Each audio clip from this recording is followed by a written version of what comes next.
जौनपुर में उस समय इत्र भी था, और मैं धन्यवाद दूंगा यहाँ के जिला प्रशासन और जनप्रतिनिधियों को, इन्होंने इत्र को फिर से जौनपुर के साथ जोड़ने के कार्यक्रम को आगे बढ़ाना प्रारंभ किया है। इमरती को जीआई प्रोडक्ट के रूप में आगे बढ़ाने के लिए भी आज यहां पर कार्रवाई प्रारंभ हुई है, और जैसे ही उसके साथ यहां की इमरती जुड़ेगी, आप देखना यही इमरती वैश्विक मंच पे छा जाएगी, एक नया ब्रांड बनकर के आगे दुनिया के सामने छा जाएगी यहां की इमरती। और मुझे लगता है कि दोनों, जौनपुर की सुगंध भी और जौनपुर की मिठास भी आज वैश्विक मंच तक पहुंचाने की आवश्यकता है। जौनपुर की प्रतिभा जहां कहीं भी गई है, शिक्षा के क्षेत्र में, तकनीक के क्षेत्र में, कृषि वैज्ञानिक के रूप में, या फिर व्यवसाय के क्षेत्र में, जीवन के किसी भी क्षेत्र में, जहां कहीं भी जौनपुर को जाने का अवसर प्राप्त हुआ है, जौनपुर की प्रतिभा को जाने का अवसर प्राप्त हुआ है, उसने अपनी एक अलग पहचान और छाप छोड़ी है। और मुझे लगता है उसे आज आगे बढ़ाने की आवश्यकता है, उसे आज आगे बढ़ाने की आवश्यकता है, और उसी का आह्वान करने के लिए मैं आपके पास आया हूं। सरकार बहुत शीघ्र एक नई योजना प्रारंभ करने जा रही है, मातृभूमि योजना। मैं आपका भी आह्वान करूंगा, पूरे जौनपुर वासियों का भी आह्वान करूंगा, अपने अपने गांव को आत्मनिर्भर गांव बनाने के लिए गांव से जुड़े हुए जो लोग बाहर चले गए हैं, गांव में उनका आना जाना बहुत कम हो पाता है, उनके पास संसाधन है लेकिन कहां खर्च करना उन्हें नहीं पता। उन्हें गांव के साथ आप जोड़िए, गांव को किसी न किसी उद्यम के साथ जोड़िए। अगर वे अपने किसी पूर्वज के नाम पर किसी अच्छे संस्थान के निर्माण के कार्यक्रम को आगे बढ़ाना चाहते हैं, कोई व्यक्ति गांव में स्मार्ट विद्यालय बनाना चाहता होगा, कोई स्किल डेवलपमेंट का सेंटर खोलना चाहता होगा, कोई सामुदायिक भवन का और कम्युनिटी सेंटर का निर्माण करना चाहता होगा, वह शासन की योजना के साथ अपने आप को जोड़े, आधा पैसा वो लगाए, आधा पैसा सरकार दे, और भाइयों बहनों, हम उनके पूर्वज के नाम पर एक शिलापट वहां लगवा देंगे। उसका निवेश भी होगा, गांव अच्छा भी होगा, नगर या वार्ड भी अच्छा होगा, लोगों को सुविधा भी मिलेगी, और साथ साथ उनके पूर्वजों के स्मरण के साथ उन्हें जोड़ने का अवसर भी प्राप्त होगा कि मुझे अपनी धरती से ऋण होने का भी एक अवसर प्राप्त होगा।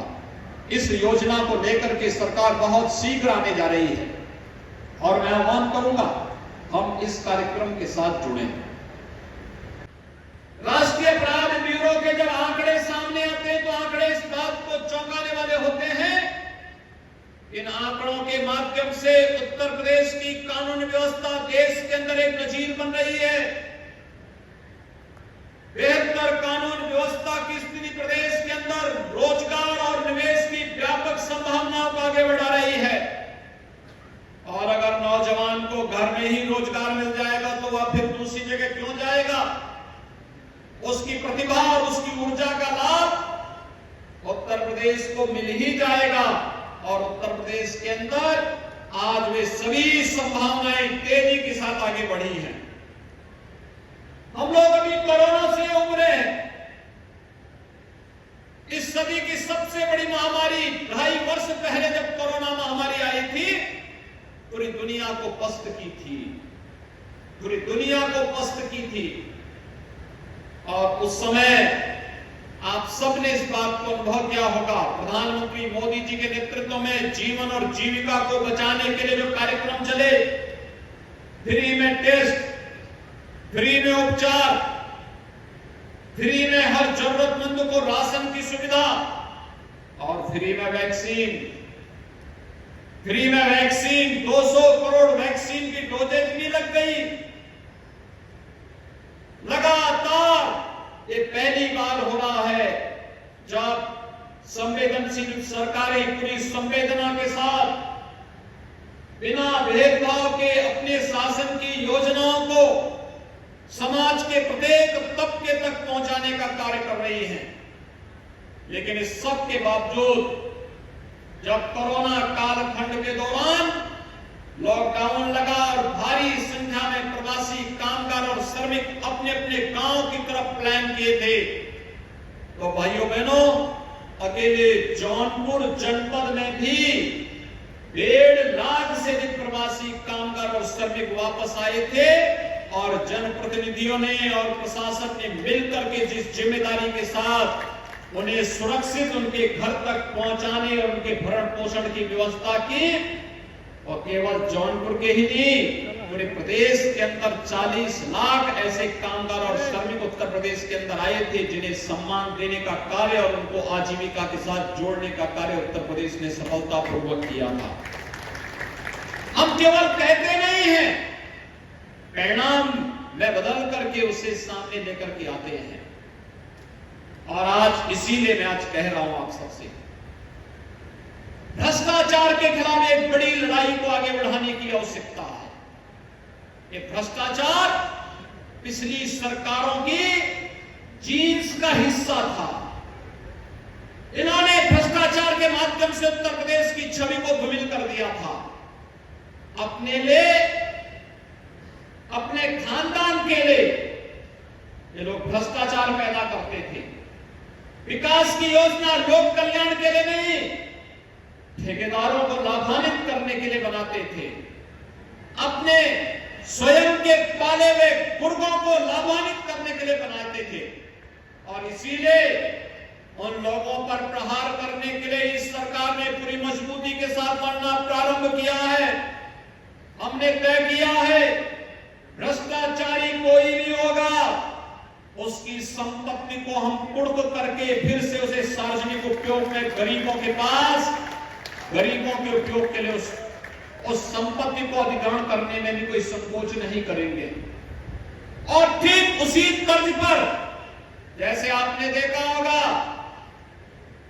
उत्तर प्रदेश देश का पहला राज्य था जिसने दंगाइयों को सबक सिखाने के लिए एक कहा था कि उत्तर प्रदेश में अगर दंगा करोगे तो खानदान में 7 पीढ़ियों ने जो संपत्ति बनाई होगी उस संपत्ति से भी वंचित हो जाओगे।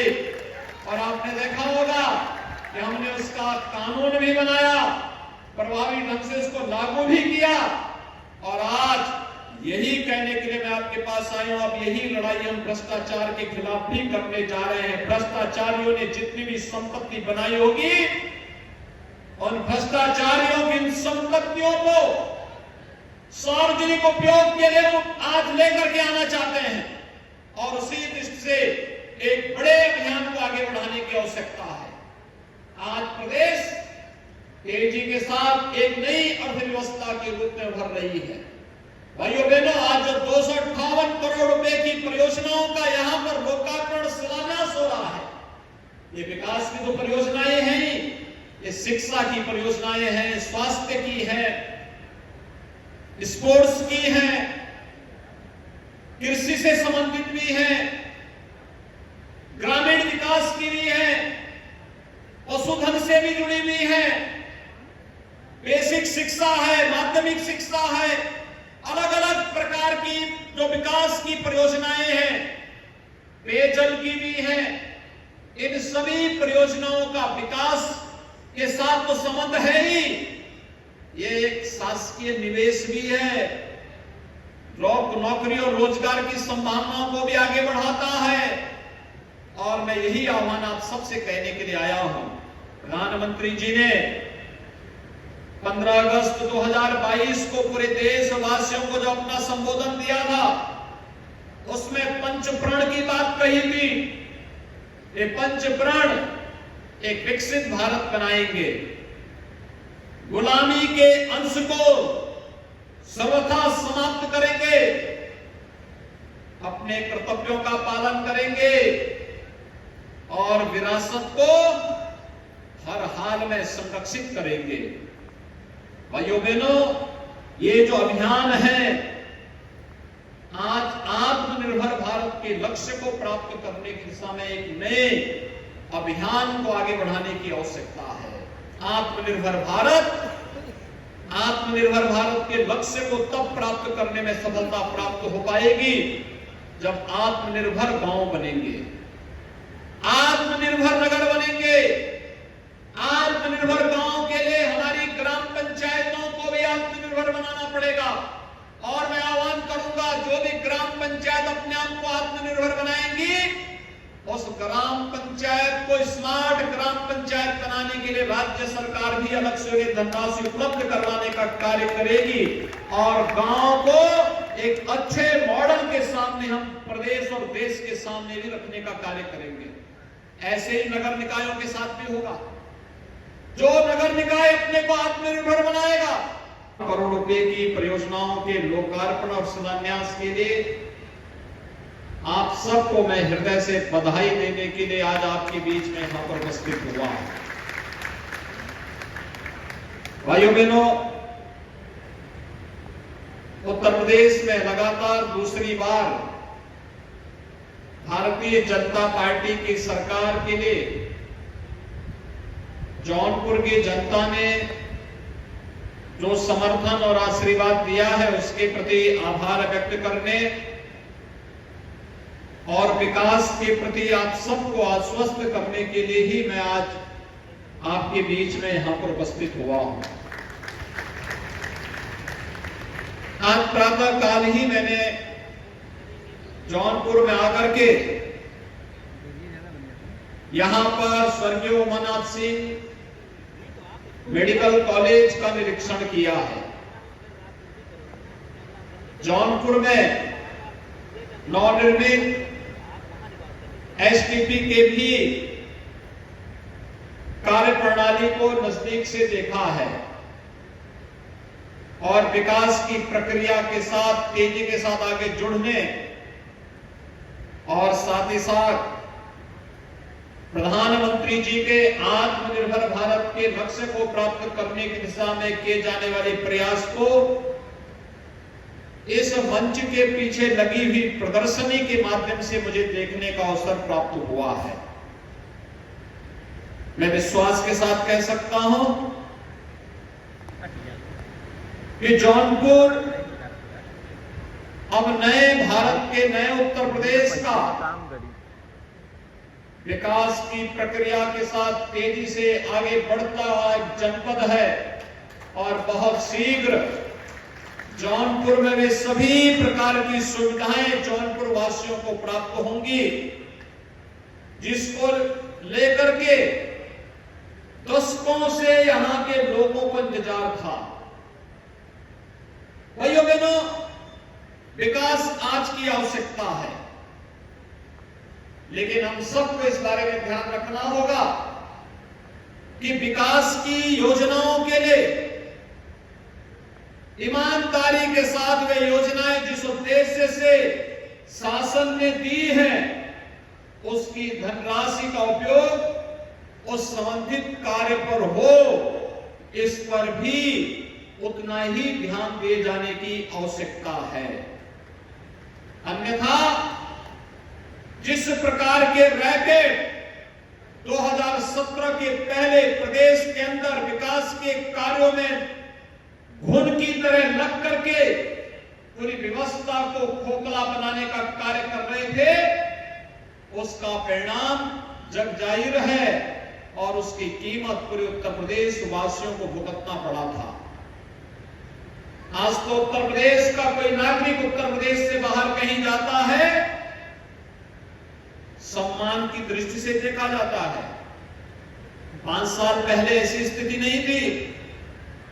5 साल पहले जब आप एक यहां के नौजवानों को, यहां के नागरिकों को उत्तर प्रदेश के बाहर कहीं जाने के लिए किसी कार्यवश जाना पड़ता था, उनके सामने पहचान का संकट था, विश्वास का संकट था और उस समय उन लोगों को अपनी पहचान छुपाने के लिए मजबूर होना पड़ता था।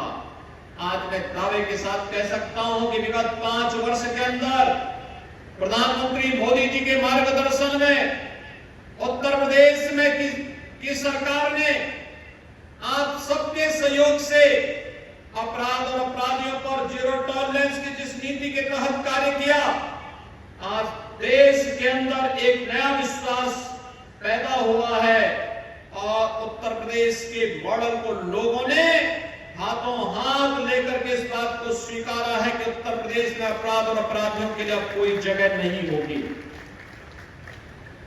उत्तर प्रदेश आज दंगा मुक्त प्रदेश है।